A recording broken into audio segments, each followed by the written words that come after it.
ആ ഒരു മിനിറ്റ്. ഇത് ടാലി ആവുന്നില്ലല്ലോ.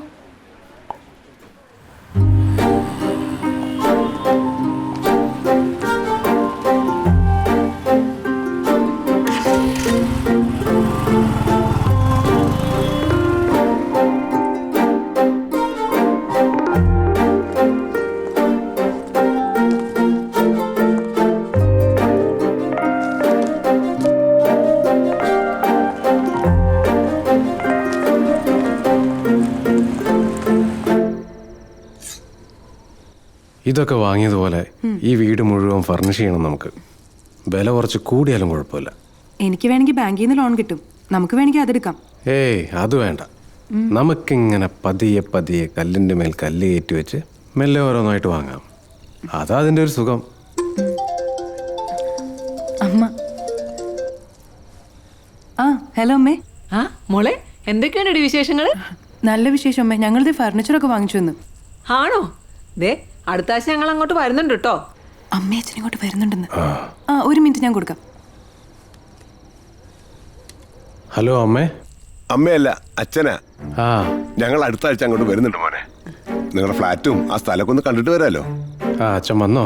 പക്ഷേ ഞങ്ങൾക്ക് ലീവൊന്നുമില്ല. ആ അത് കുഴപ്പമില്ല, ഞങ്ങൾക്ക് എന്നും ലീവാ. അതുകൊണ്ട് ശനി ഞായറും കണക്കാക്കിട്ട് വരാം കേട്ടോ. ആ ആയിക്കോട്ടെ. അപ്പം നമ്മളെവിടെ പറഞ്ഞു നിർത്തിയേ? കല്ലുമ്മേ കല്ല്.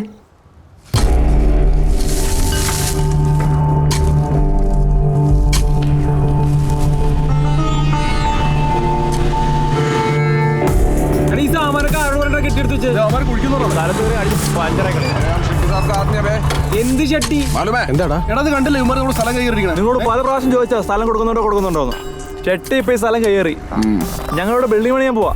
നല്ല വില തരാൻ ഞങ്ങൾ ഇപ്പോഴും തയ്യാറാ. കൊടുക്കണോ? എന്ത് ന്യായോട് ഞങ്ങളുടെ പറമ്പിക്കര ഉണ്ടാക്കിട്ട് വന്നിട്ട് വേണ്ട. ഞാനിപ്പോഴല്ലേ കാണുന്നത്. കൂട്ടുകാരനാ. വേണ്ട. ഇവിടെ എങ്ങനെയെങ്കിലും ഇറക്കി വിടണം, അല്ലെങ്കിൽ നമ്മുടെ കയ്യിൽ നിന്ന് പോകും കേട്ടോ. നമുക്ക് കേസ് കൊടുക്കാം. അല്ല എന്താ കേസൊന്നുമില്ല, നല്ല പെടയെ കൊടുക്കണ്ട്. ഈ തടീനട്ടാ അവൻട്ട് കൊടുക്കാൻ പറ്റൂല. എടാ നീ ഒന്ന് അടങ്ങ്. ഇവിടെ കോടതി നിയമമൊക്കെ ഉണ്ടല്ലോ, നമുക്ക് നോക്കാം. ഇറക്കിയിരിക്കും. ബായ്, ഇത് പോതുമാ? ബസ് ശ്രീറാം ഷെട്ടിയുടെ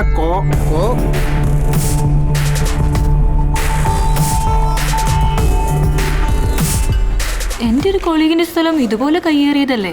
അവൻ മേടിച്ച സ്ഥലത്ത് അവകാശം ഉണ്ടെന്ന് പറഞ്ഞ് അകന്ന ബന്ധത്തിൽപ്പെട്ടവർ രേഖകളൊക്കെ ആയിട്ട് വന്നു. പിന്നെ കേസും കൂട്ടുമൊക്കെ ആയി. കേസിൽ തോക്കുമെന്നായപ്പോൾ കയ്യേറിയവർ ഗുണ്ടകളെ ഇറക്കി. ഫൈനലി കിട്ടിയ കാശിന് സ്ഥലം അവർക്ക് തന്നെ കൊടുക്കേണ്ടി വന്നു. ആണോ? ആ ബാംഗ്ലൂരിൽ പുതിയതായതുകൊണ്ടാണ് നിനക്കതൊന്നും അറിയാത്തത്. ആ സ്ഥലം കിട്ടുന്ന വിലക്ക് കൊടുക്കു ചേട്ടാ. മെറിൻ പറഞ്ഞ ഞാൻ പറഞ്ഞല്ലേ, എന്തിനാ വെറുതെ വേണ്ടാത്ത പുലിവാലൊക്കെ പിടിക്കുന്നത്? നിനക്കത് പറയാം. ഞങ്ങളിന്ന് വക്കീലിനെ കണ്ടു. പുള്ളി നാളെ കേസ് ഫയൽ ചെയ്യും. ഞങ്ങളെ കഷ്ടപ്പെട്ട് അധ്വാനിച്ച കാശ് കൊണ്ട് വാങ്ങിയ സ്ഥലമാ. അങ്ങനെ കളയാൻ പറ്റുമോ? ആ അമ്മയും അച്ഛനും മറ്റന്നാ വരും. ആ അത് ശരിയാണല്ലോ. അവരെവിടെ കിടത്തും? നമുക്കൊരു ബെഡ് ഇട്ടിട്ട് ഗസ്റ്റ് റൂമിൽ കിടത്താം. എന്നാലും ആ ഷെട്ടിയുടെ ഒരു അഹമ്മതി നോക്കണേ. അച്ഛനും അമ്മയും വരുമ്പോ എന്തെങ്കിലും മേടിക്കണ്ടേ? ഒരു തുണ്ട് ഭൂമി കഷ്ടപ്പെട്ട് മേടിക്കുന്നതിന് അത് പോകുമ്പോഴുള്ള വില അറിയൂ. ആ സ്ഥലത്തിന്റെ ഇപ്പോഴത്തെ വില എന്താണെന്ന് അറിയോ നിനക്ക്? എനിക്കറിയണ്ട. ആ അതാ നിന്റെ കുഴപ്പം.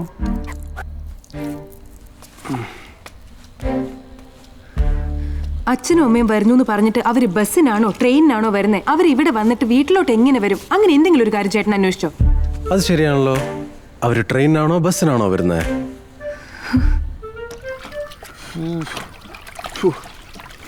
ഇത് ഉണങ്ങുന്നില്ലല്ലോ.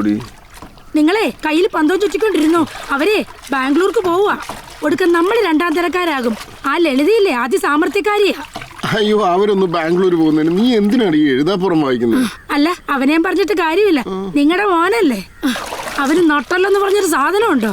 എടി, നീ എന്നെ ഇങ്ങനെയായിട്ട് ചവിട്ടുന്നത് കണ്ടിട്ടില്ലേ അവൻ വളർന്നത്? പിന്നെ അവൻ എങ്ങനെയാണ് ഈ നട്ടലുണ്ടാവുന്നത്? ആഹാ, എന്നിട്ട് അലമാരയുടെ കൈ പോയപ്പം ഞാനല്ലേ ഉള്ളി പെനോയിൽ കലക്കി തരാൻ. എടി, അത് നിന്റെ പാലിന്റെ കണക്കെഴുതി കലണ്ടർ എടുക്കാനല്ല ഞാൻ ഈ അലമാരയുടെ. അലമാരുണ്ടാക്കി ഒരു ഗതികേടും. എടി, അത് കലങ്ങിയില്ലടി. നിങ്ങളുടെ കൈക്കല്ലേ കുഴപ്പമുള്ളൂ. നിങ്ങൾ ഇങ്ങോട്ട് ഇറങ്ങിയിരുന്ന് കാലിട്ട് കലക്ക്. ഒരു അലമാരം എന്തൊരു കഷ്ടമാന്ന് പറ. നീ എന്തോന്നാണ് ഈ തേച്ചോണ്ടിരിക്കുന്ന? മര്യാദയ്ക്ക് പഠിച്ചേ. അവിടെ ഒരു ബിക്കാനീർ. എന്താടി നിന്റെ ബക്കാടീർ? ആ കണ്ടില്ലേ പഠിച്ചോണ്ടിരിക്കുന്നത്? ആ പഠിച്ചോണം, അല്ലെങ്കിൽ കണ്ട വീട്ടിൽ പോയി ഇങ്ങനെ കാടിയും കലക്കി ഇരിക്കേണ്ടി വരും. എന്റെ ഗതികേട് വരും നിനക്ക്. നമുക്കൊരു യൂബർ വിളിച്ച് വന്നാൽ പോരായിരുന്നോ ചേട്ടാ?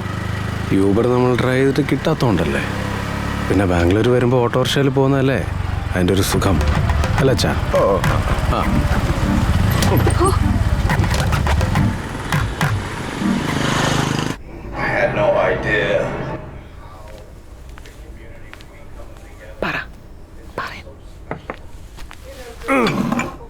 റെയിൽവേ സ്റ്റേഷൻ ഒരുപാട് ദൂരമല്ലേ ഇങ്ങോട്ട്? അതെ, പക്ഷേ സ്വാതിക്കതാ സൗകര്യം. പിന്നെ ഓഫീസേ അടുത്താ. എല്ലാവരും ആ അലമാര ഇങ്ങോട്ട് കൊണ്ടുവരാഞ്ഞത് മോശമായിപ്പോയി. നിങ്ങളുടെ ഉപയോഗത്തിനല്ലേ നമ്മളതൊക്കെ വാങ്ങിച്ചു തരുന്നത്. ഞങ്ങൾ വാങ്ങിച്ചെന്ന അലമാര നാട്ടിലിട്ടിട്ട് പോകുന്നത് ഒട്ടും ശരിയായില്ല.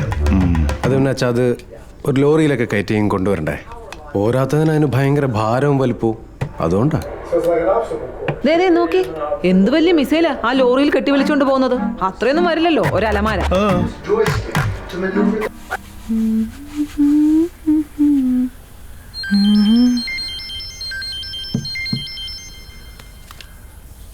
അമ്മയാണല്ലോ. ഹലോ. ആ ഹലോ അമ്മേ. അരുണില്ലേ ഇവിടെ? അരുണേട്ടൻ കുളിക്കുകയാണല്ലോ. ആ, കുളിച്ചിറങ്ങുമ്പോഴേ ഞാൻ വിളിച്ചെന്നൊന്ന് പറഞ്ഞേക്ക്. ശരി എന്നാ. എന്തെങ്കിലും ഒന്ന് പറഞ്ഞൂടെ?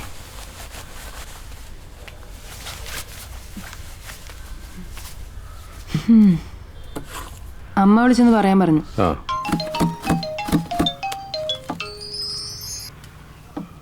ഹലോ അമ്മേ. എന്തൊക്കെയുണ്ട് വിശേഷങ്ങള്? ആ ഇവിടെ പ്രത്യേകിച്ച് വിശേഷമൊന്നുമില്ല അമ്മേ. ദിവ്യയുടെ വല്ല റിസൾട്ടും വന്നോ? ആ, 1-2 വന്നടാ. അതിനൊന്നും കിട്ടിയില്ല. ഇനി ബിക്കാനീറിന്റെ കൂടെ വരാനുണ്ട്. അതിന് കിട്ടുമെന്ന് അവള് പറയുന്നത്. ദയവ് ചെയ്ത് ബിക്കാനീറിന്റെ കാര്യം മാത്രം എന്നോട് പറയരുത്. അവളെ പോലെയുള്ള മണ്ടിമാർ എക്സാം എഴുതുന്നോണ്ട് അവർ റിസൾട്ട് പുറത്തു വിടാത്തതാ. അതെന്നാടാ നീ അങ്ങനെ പറഞ്ഞേ? അല്ലാതെ ഞാൻ എന്ത് പറയാനാ? എത്ര കാലം എക്സാം എഴുതാൻ തുടങ്ങിയിട്ട്? നീ ആ അലമാരയുടെ കാര്യം എന്തെങ്കിലുമൊക്കെ ചെയ്യുക കേട്ടോ. മനുഷ്യന്റെ കൈയും കാലും തട്ടിട്ട് നടക്കാൻ പറ്റുന്നില്ല. അതെന്തെങ്കിലുമൊക്കെ ചെയ്യാമേ. തൽക്കാലം അത് അവിടെ നിൽക്കട്ടെ. പിന്നെ ആ മനോജ് കല്യാണ ആൽബമായിട്ട് വന്നോ? ഇല്ല. ആ എന്നാ ശരി. അലമാര കൊണ്ട് ഭയങ്കര ബുദ്ധിമുട്ടായിരിക്കും. അത് ഇങ്ങോട്ട് കൊണ്ടുവന്ന് തീരാവുന്ന പ്രശ്നമല്ലേ ഉള്ളൂ. ലോറിയിൽ എങ്ങനെയെങ്കിലും കൊണ്ടുപോവാ. ലോറി കാശിന്റെ അച്ഛൻ കൊടുത്തോളൂ. സ്വാതി, നീ ഇടയ്ക്കിടയ്ക്ക് അമ്മയും ദിവ്യയൊക്കെ ഒന്ന് വിളിക്കി. നിങ്ങൾ തമ്മിലൊരു ചർച്ചയില്ലാത്തതുകൊണ്ട് ഈ ചെറിയ ചെറിയ കാര്യങ്ങൾ വലിയ വലിയ പ്രശ്നങ്ങളാവുന്നത്. നീ മിടിക്കുകയാണെങ്കിലേ ആ അലമാര അവിടെ തന്നെ നിൽക്കും കേട്ടോ. മിടുക്കി. മസില് പിടിക്കല്ലേ. ആ ഫോൺ എന്റെ അരുണേട്ട, ഒരു കുടുംബം മൊത്തം വെളുപ്പിച്ചെടുക്കണ്ടേ? നിസ്സാര പണിയാണിത്. ഈ മനോജ് മഞ്ജീവ വാക്ക് പറഞ്ഞ വാക്കായിരിക്കും. ഏറ്റവും അടുത്ത ശുഭമുഹൂർത്തത്തിൽ ആൽബം തന്നിരിക്കും.